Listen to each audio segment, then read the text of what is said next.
The person who simulates the 5 factors of hair loss will inherit rare master keys that will open the door to not only accelerated hair loss reversal, but amplified natural restoration. I am AQBS, and this is Back to the Barber.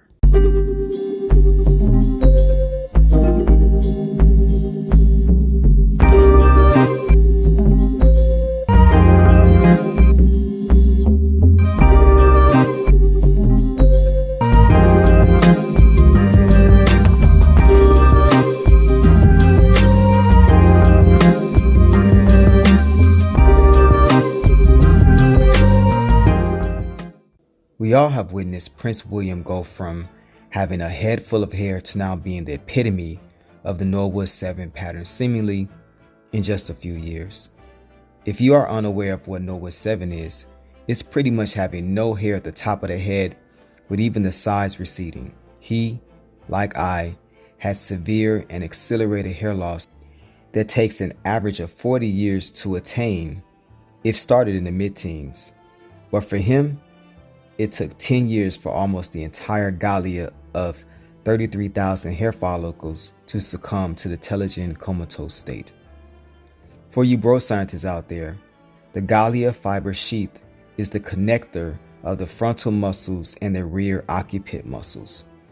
Having less circulation, less blood vessels, more natural tension and compression, working against gravity, having no muscle and less hypodermis fat, the gallia from an anatomy perspective is the weakest link in both men and women's hair loss.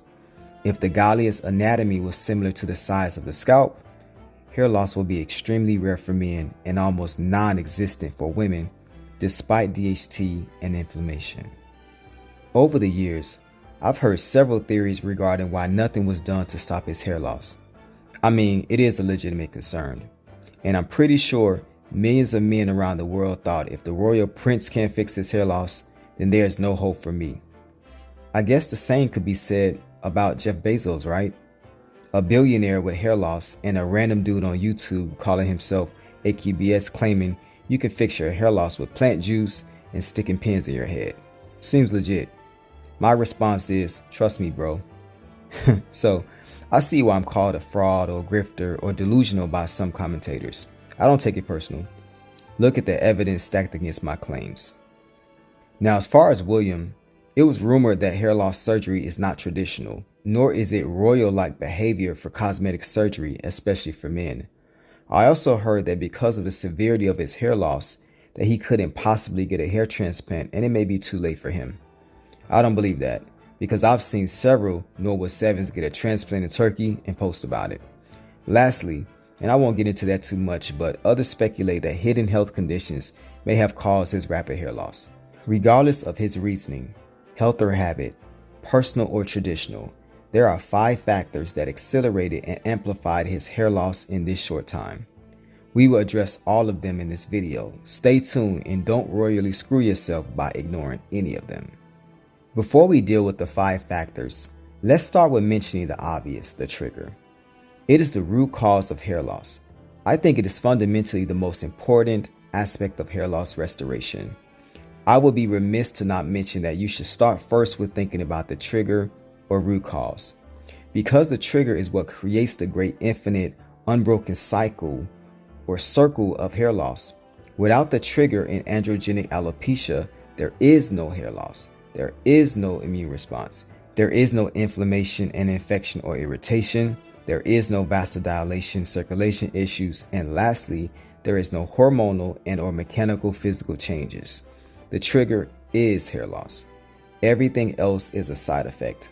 All 5 of the hair loss factors either amplify or accelerate the trigger's effects or impact on your hair quality. The first factor accelerating and amplifying hair loss is immune response. I've created what I call the path, and the path is basically a very simple way of viewing the 4 pathways and or 4 doorways of hair loss. They can be viewed as both severity levels of hair loss or pit stops, or even individual inception starts or entryways of the hair loss process. For example, although vasodilation or circulation issues is a side effect of the miniaturization of hair follicles through chronic inflammation, systematic blood pressure problems of the body can create the same effect. DHT and the fibrotic calcified environment can cause hair shed, but low blood pressure and issues with circulation of the body can lead to not only scalp hair loss, but body hair loss and thinning as well. Without good circulation, the body tends to place emphasis on the key organs and critical systems while leaving non-critical functions like hair and nail growth on the wayside. So vasodilation and circulation is its own doorway that can lead to hair loss even without the need for other pathways, but it can also amplify the pathways and severity of other comorbid issues. The same with the immune response, our first factor.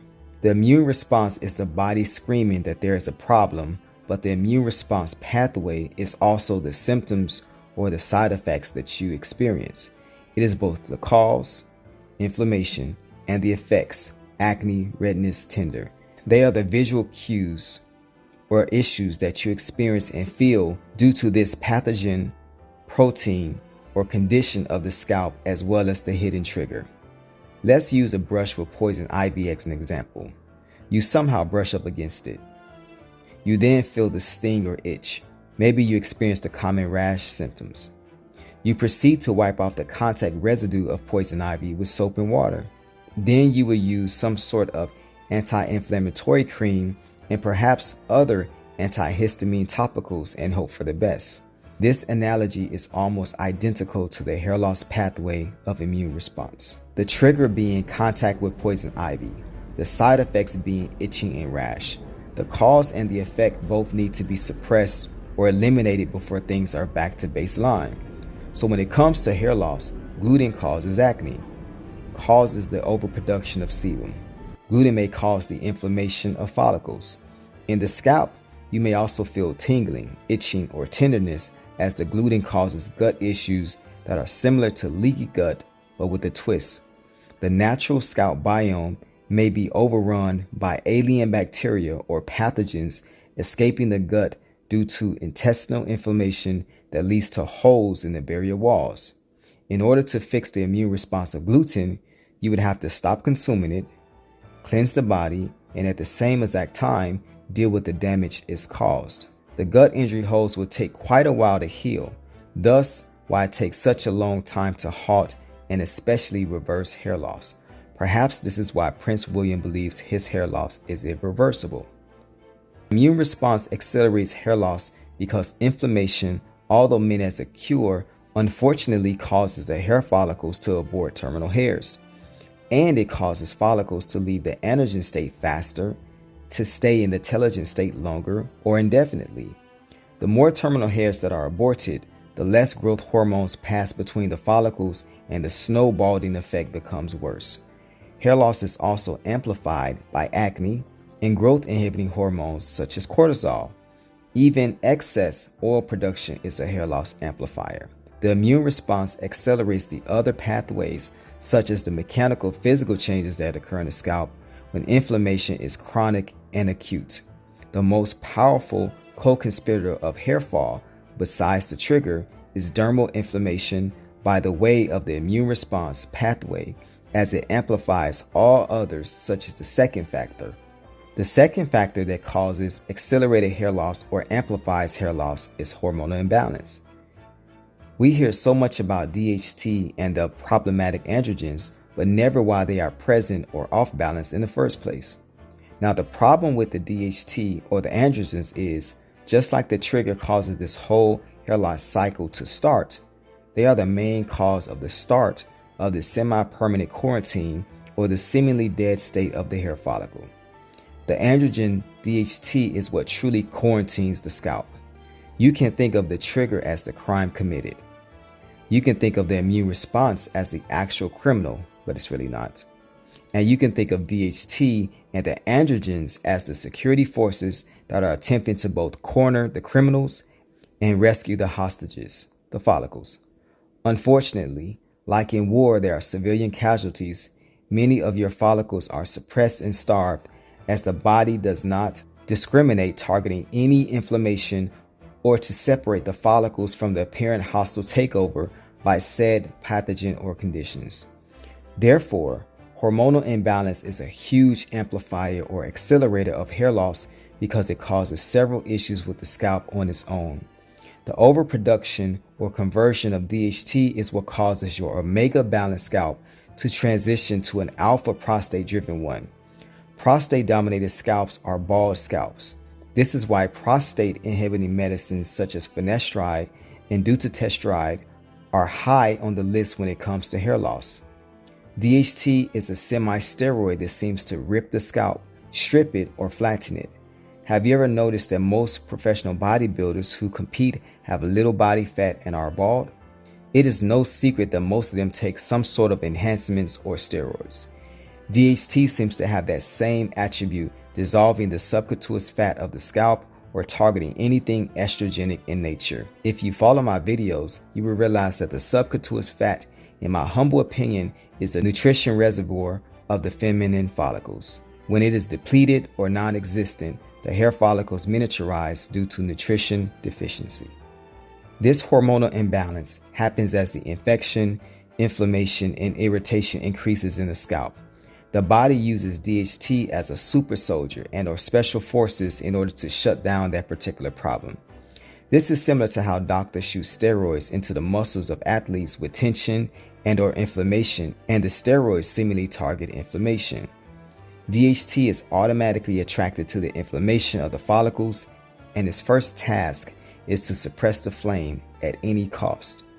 Consequently, when your hormonal imbalance is off, you can also lose hair without the other pathways. Notably, when women go through menopause, you will find that many of them would have a significant drop in estrogen and increase of tests that sometimes lead to the increase of DHT, especially when her diet, lifestyle, or health is not the best condition when this life change occurs.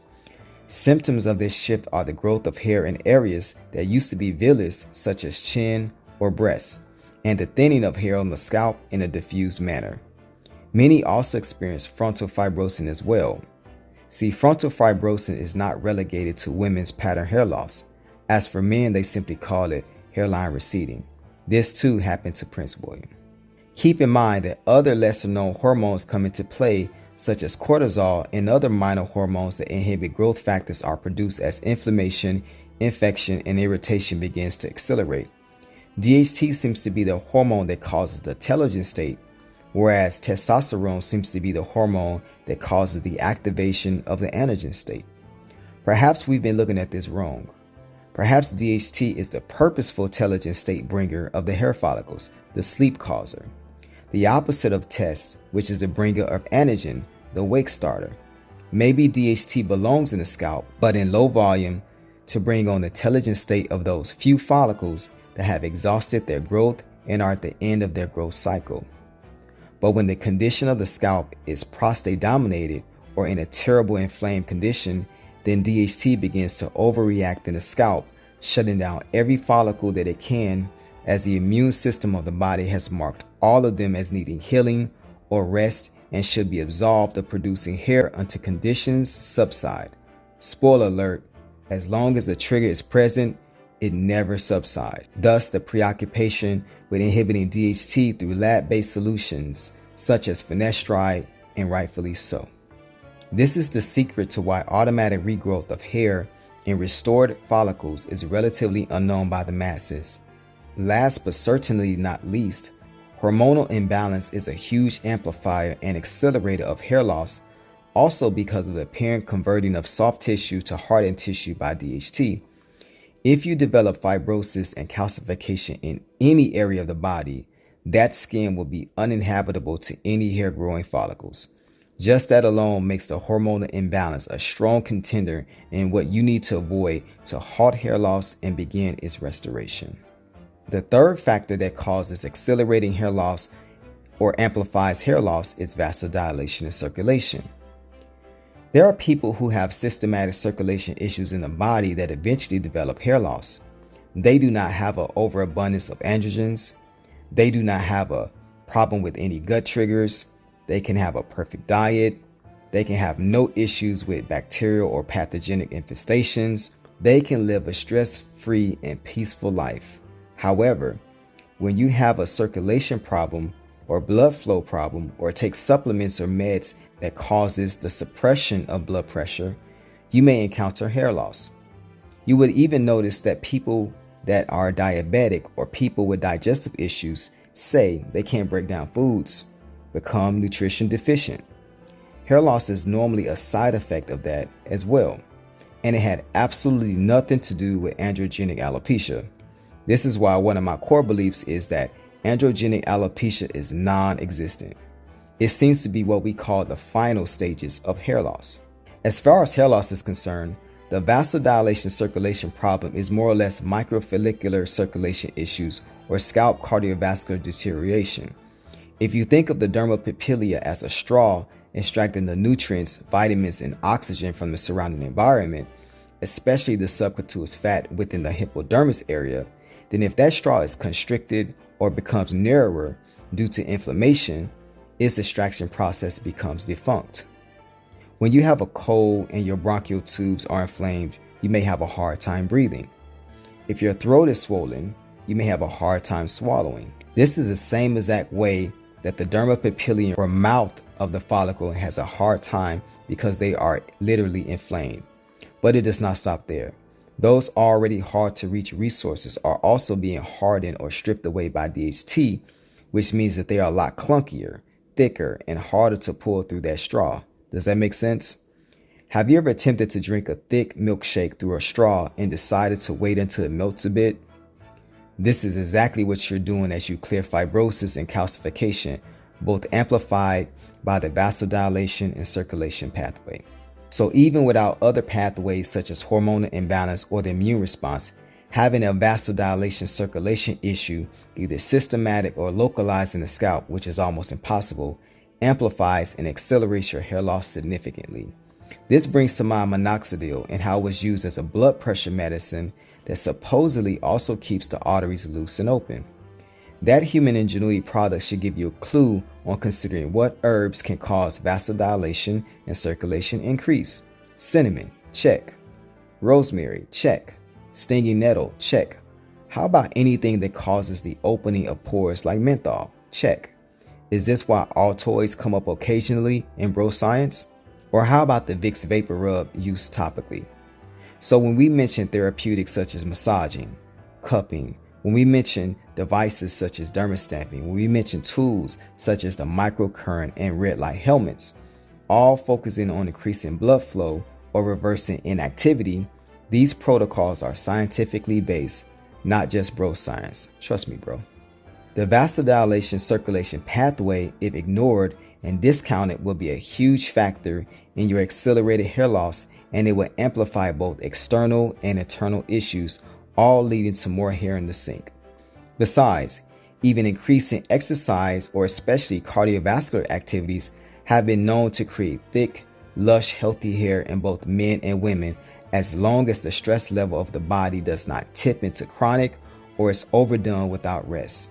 That should give you a clue that suppressing of the blood circulation on the micro or macro level will create the opposite effect, which will soon lead to the mechanical physical changes, the last and most potent static state or pathway of hair loss.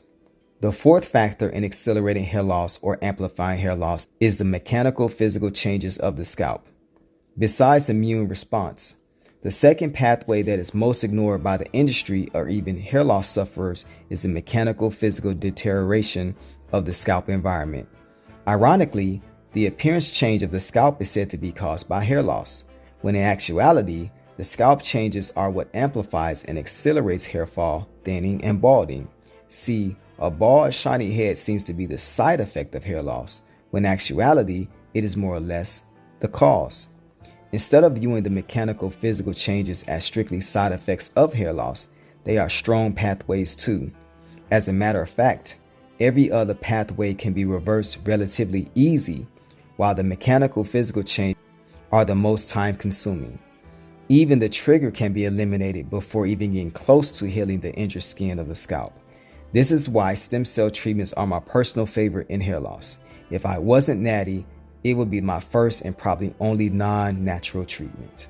So the mechanical physical degradation transitions the once omega balanced scalp of a man or uterine dominated scalp of a woman to an alpha prostate dominated scalp, which is a strong predictor of hair loss due to deteriorating conditions. The calcification and or cholesterol buildup or plaque buildup or the drying of the lipids becomes ingrained into the scalp fibers, almost replacing the natural soft and supple collagen that once surrounded the hair follicle. The cholesterol buildup or sebum buildup or lipids buildup or plaque buildup also causes the constriction and restriction of circulation and vasodilation. Again, we see the cycle of amplification or acceleration of other pathways. See, circulation is just not about the intake or importing of nutrition and oxygen. It is also the releasing of toxins and even good elements that do not belong in the scalp or have overstayed their welcome. When these harmless processes of the body are not released or broken down, they go from helpful to hurtful. What we may call fibrosis and calcification may just be helpful elements of the body that have nowhere else to go, since the circulatory system is now defunct and out of order. Unfortunately, they too become embedded in the scalp and causes an inflammatory response, which the body responds by building even more scalp layers, which leads to further hair loss. Amplification and acceleration at its finest. Add hard water, synthetic products, and processed foods, and you get a royal pain in the. The reason why this myth of hair loss being irreversible is so prevalent is because reversing the mechanical physical changes are so slow, like snail paint drying, that most will never wait 9 months to maybe see a village hair begin the process of going terminal. And not all of them, just the quote-unquote faster ones.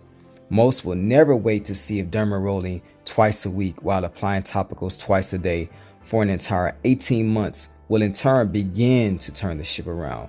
Yes, begin, not solve, and yes, carrying on without any external visual cues for months at a time. Well, not many people will or have, except the same guy that believes Prince William, with his multitude of resources, should not have a problem at all wearing his crown when it's time on a head full of hair.